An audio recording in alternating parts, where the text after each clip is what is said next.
महाभारत युद्ध में विजय प्राप्त करने के बाद पांडवों ने 36 वर्षों तक हस्तिनापुर पर राज किया। उसके पश्चात कई प्रकार की भयानक अपशकुन घटनाएं घटने लगी। भगवान कृष्ण को गांधारी के द्वारा और उनके पुत्र शांब को ऋषियों से मिले श्राप के कारण यदुवंशी आपस में लड़कर समाप्त हो गए। फिर बलराम ने समाधि धारण कर अपने प्राण त्याग दिए। उसके बाद एक शिकारी द्वारा चलाए गए बाण से श्री कृष्ण ने भी देह त्याग दी। उधर इस बात की सूचना जब पांडवों को मिली तो उन्होंने भी द्रौपदी सहित परलोक जाने का निश्चय किया और फिर सशरीर स्वर्ग की यात्रा के लिए प्रस्थान कर गए। लेकिन दर्शकों, क्या आप जानते हैं कि इस यात्रा में युधिष्ठिर को कई परीक्षाओं से होकर गुजरना पड़ा था? अगर नहीं तो इस कथा को अंत तक देखें। दर्शकों, आपको बता दूं कि स्वर्ग की यात्रा पर निकलने से पहले युधिष्ठिर ने युयुत्सु को बुलाकर उससे संपूर्ण राज्य की देखभाल का भार सौंप दिया और अभिमन्यु के पुत्र परीक्षित का राज्याभिषेक कर दिया। इसके बाद पांडवों व द्रौपदी ने साधुओं के वस्त्र धारण किए और स्वर्ग जाने के लिए निकल पड़े। परंतु हस्तिनापुर से निकलने के बाद रास्ते में पांडवों के साथ एक कुत्ता भी उनके पीछे पीछे चलने लगा। यह देख अर्जुन, भीम, नकुल और सहदेव को बड़ा ही आश्चर्य हुआ। तब युधिष्ठिर ने उन्हें बताया कि यह मेरा स्वामी भक्त कुत्ता है। फिर पांचों पांडव द्रौपदी सहित अनेक तीर्थों, नदियों व समुद्रों की यात्रा करते करते आगे बढ़ने लगे। फिर एक दिन वो सभी चलते चलते लाल सागर तक आ गए।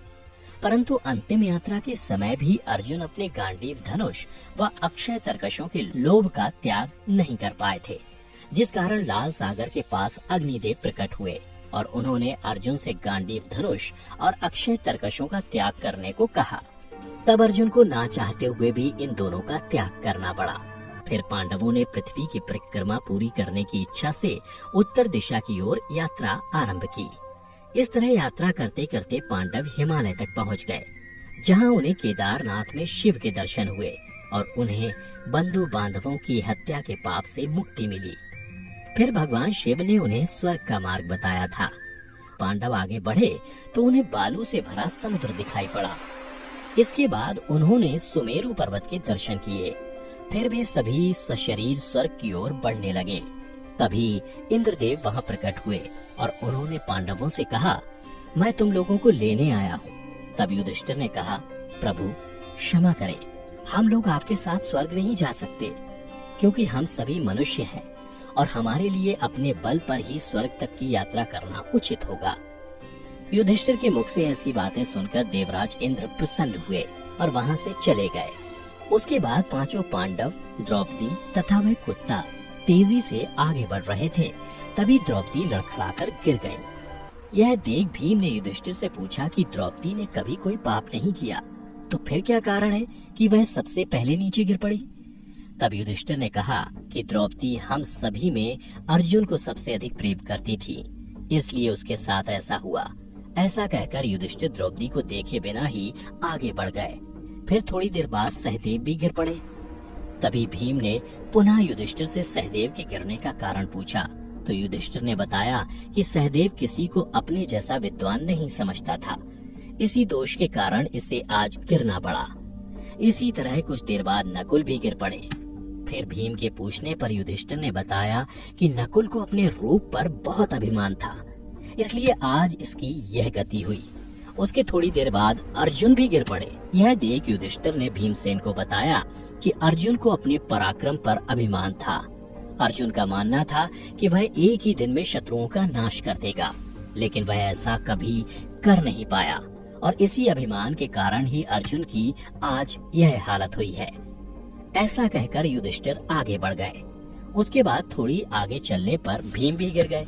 जब भीम ने युधिष्ठिर से इसका कारण पूछा तो उन्होंने बताया कि तुम खाते बहुत थे और अपने बल का झूठा प्रदर्शन करते थे, इसलिए तुम्हें आज भूमि पर गिरना पड़ा। यह कहकर युधिष्ठिर आगे चल दिए। अब केवल वह स्वामी भक्त कुत्ता ही उनके साथ चल रहा था। थोड़ी देर चलने के बाद युधिष्ठिर कुत्ते के साथ स्वर्ग के प्रवेश द्वार पर पहुँचे, जहाँ धर्मराज ने उन्हें ये कहते हुए रोक लिया कि युधिष्ठिर तुम्हारे साथ यह कुत्ता स्वर्ग में प्रवेश नहीं कर सकता है। धर्मराज की बात सुनकर युधिष्ठिर ने कहा कि यह कुत्ता मेरा परम भक्त है, इसलिए इसे भी मेरे साथ स्वर्ग जाने की आज्ञा दीजिए। लेकिन उन्होंने ऐसा करने से मना कर दिया। परंतु जब काफी देर तक समझाने पर भी युधिष्ठिर कुत्ते के बिना स्वर्ग जाने के लिए नहीं माने, तो कुत्ते के रूप में यमराज अपने वास्तविक रूप में आ गए। दर्शकों, आपको बता दूं कि युधिष्ठिर जिस कुत्ते को पूरे रास्ते अपना स्वामी भक्त कुत्ता समझ रहे थे, वास्तव में वह कुत्ता मृत्यु के देवता यमराज थे। युधिष्ठिर को अपने धर्म में स्थित देखकर यमराज यानी धर्मराज बहुत प्रसन्न हुए। इसके बाद धर्मराज युधिष्ठिर को अपने साथ स्वर्ग ले गए। परंतु स्वर्ग पहुंचकर युधिष्ठिर को यह देखकर बड़ा ही आश्चर्य हुआ कि वहां दुर्योधन एक दिव्य सिंहासन पर बैठा है, जबकि उनके चारों भाई और द्रौपदी वहां नहीं है। तब युधिष्ठिर ने देवताओं से कहा कि मेरे भाई तथा द्रौपदी जिस लोक में गए हैं, मैं भी उसी लोक में जाना चाहता हूँ। मुझे उनसे उत्तम लोक में नहीं रहना है। तब देवताओं ने कहा कि यदि आपकी ऐसी ही इच्छा है तो आप इस देवदूत के साथ चले जाइए, यह आपको आपके भाइयों के पास पहुंचा देगा। युधिष्ठिर उस देवदूत के साथ चले गए। उसके बाद देवदूत युधिष्ठिर को ऐसे मार्ग पर ले गया जो बहुत ही दुर्गम और खराब था।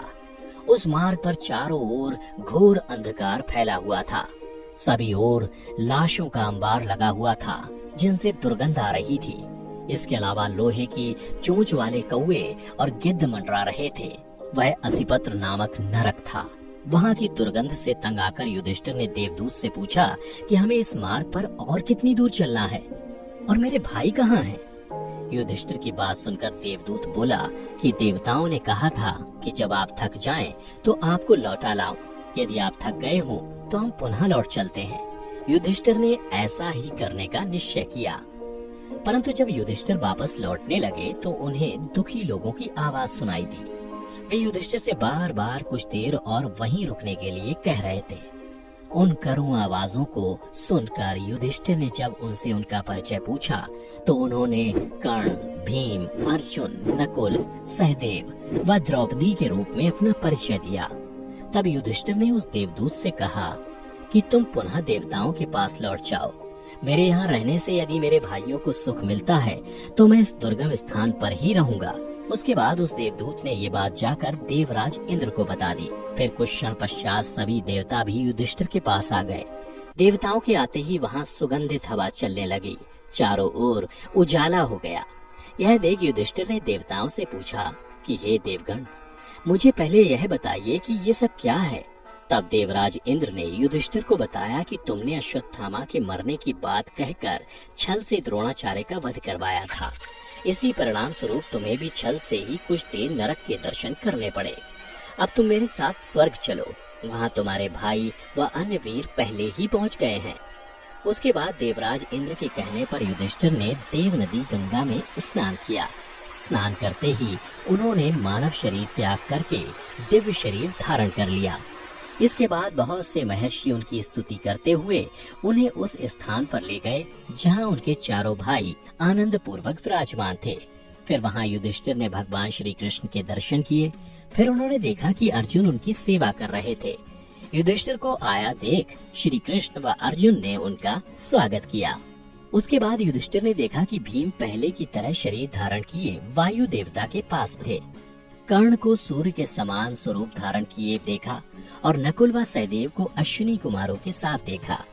फिर देवराज इंद्र ने युधिष्ठिर को बताया कि ये जो साक्षात भगवती लक्ष्मी दिखाई दे रही हैं, इनके अंश से ही द्रौपदी का जन्म हुआ था। इसके बाद इंद्र ने महाभारत युद्ध में मारे गए सभी वीरों के बारे में युधिष्ठिर को विस्तार पूर्वक बताया। इस प्रकार युधिष्ठिर अपने भाइयों व अन्य संबंधियों को वहां देखकर बहुत प्रसन्न हुए।